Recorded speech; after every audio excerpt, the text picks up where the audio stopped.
गाइजहरु welcome to ARB crazy YouTube च्यानलमा यहाँलाई हार्दिक स्वागत छ। आज भने चाहिँ म हल्का घुम्न जाने काम परेको हुनाले चाहिँ एउटा भिडियो चाहिँ बनाउँदै जानेछु हैन। बाटोमा के भेटिन्छन् र कहाँ भेटिन्छन् सबै चाहिँ यहाँको दृश्यहरू चाहिँ यहाँहरुको माझ प्रस्तुत गर्ने जमर्को गर्नेछु। अब चाहिँ अगाडि लागौ है त। यहाँनिर चाहिँ दामी बगैँचा रहेछ है गाइजहरु, मिठो बगैँचा चाहिँ यसलाई हेर्नुस् है। बीचमा यो सागहरू छ है, पुरा घेरबार गरेको रहेछ फेरि चारैतर्फ। यो पारीसम्म छ। म चाहिँ अझै माथितिर देखाउँदैछु र म यो रोडबाट अगाडि बढिरहेको छु हैन। अगाडि के भेटिन्छन् म सबै चाहिँ म मेरो क्यामेरामा चाहिँ कैद गरेर यहाँहरुलाई चाहिँ देखाउने छु है। ल हेर्नुस् गाइजहरु, अब यो चाहिँ यो माथि जुन देखिराखेको छ नि चुचुरोमा, यो चाहिँ हाम्रो जङ्गबहादुर राणाले चाहिँ एक रातमा निर्माण गरेको यो घर हो अरे है।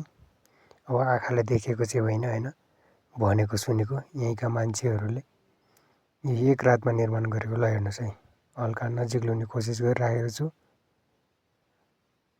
यो माथि जाने बाटो पनि छैन। ल हेर्नुस्, पुरै भिड छ के।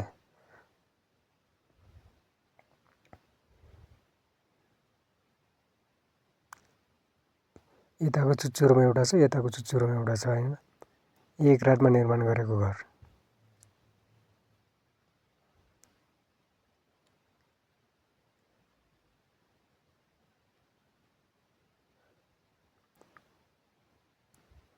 कसरी निर्माण गरेको? ल यो साइडबाट हेर्नुस् है। यसो यहाँ के भन्छ, भिडियोमा खिच्दाखेरि चाहिँ बाटो छ होला जस्तो देखिन्छ, तर त्यहाँ जाने चाहिँ बाटो एकदम अप्ठ्यारो छ के। यो चाहिँ झन् एकदम अप्ठ्यारोमा छ। ल हेर्नुस् है, लास्टै त्यो माथिको चुचुरोमा छ।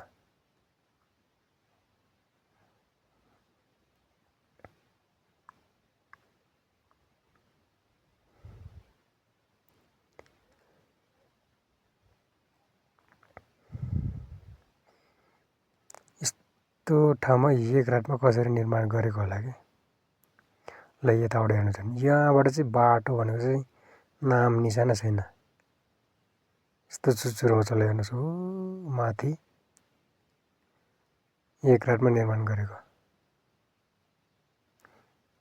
ल यहाँनिर फेरि हेर्नु, त्यो ढुङ्गा फेरि अचम्मको छ कि यहाँ।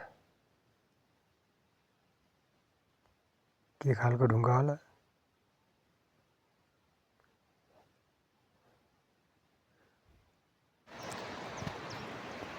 आम्मामा, ल गाइजहरु, यहाँनिर चाहिँ हेर्दै अचम्मको छ के। हेर्नुहोस् है, यहाँ यस्तो हाइट छ है, पुरा त्यो चाहिँ पहाड हो के, माटो बरफले खाएको।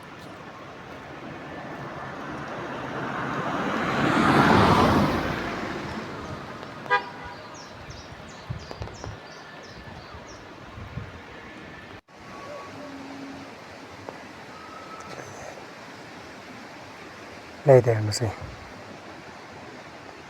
अचम्मको छ यो पुरै यो पोखर। यो खासमा ढुङ्गा होइन कि, पुरै माटो हो यो बरफले खाएको माटो।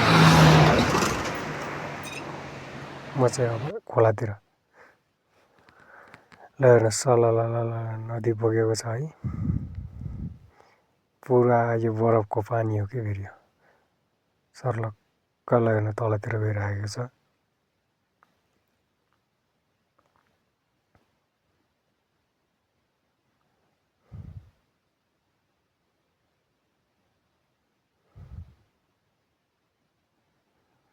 क्या मजाले बगिरहेको छ कि।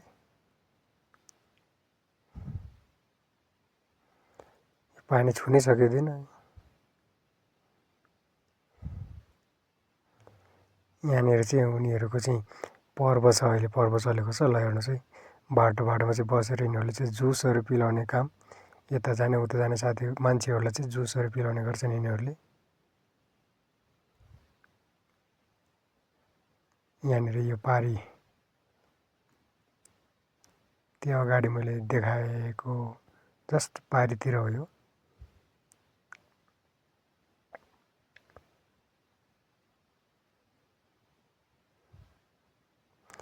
कति रमाइलो ठाउँ छ कि फेरि।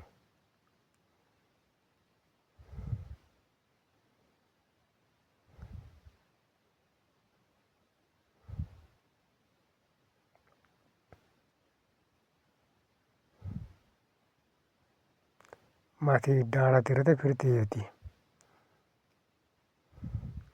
पुरा बरफले खाएको माटोहरू डल्ला परेको छ कि त्यहाँ।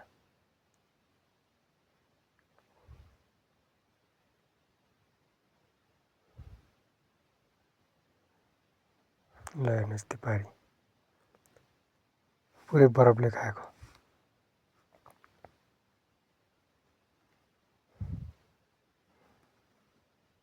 अब यहाँनिर यो सानो सानो कुलो छ होइन, यसमा चाहिँ बाहिरी माछा आउँछ अरे कि, माछा निस्किन्छ भन्छन्।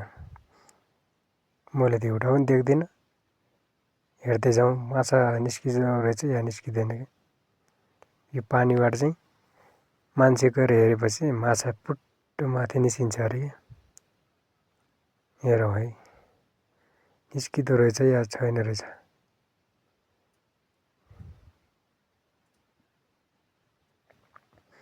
पानी त सलललल बगेको छ है।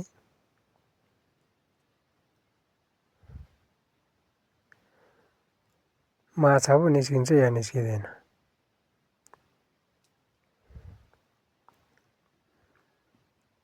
मान्छे छेउमा देखिसकेपछि माछा आफै बाहिर निस्किन्छ अरे भन्छन्।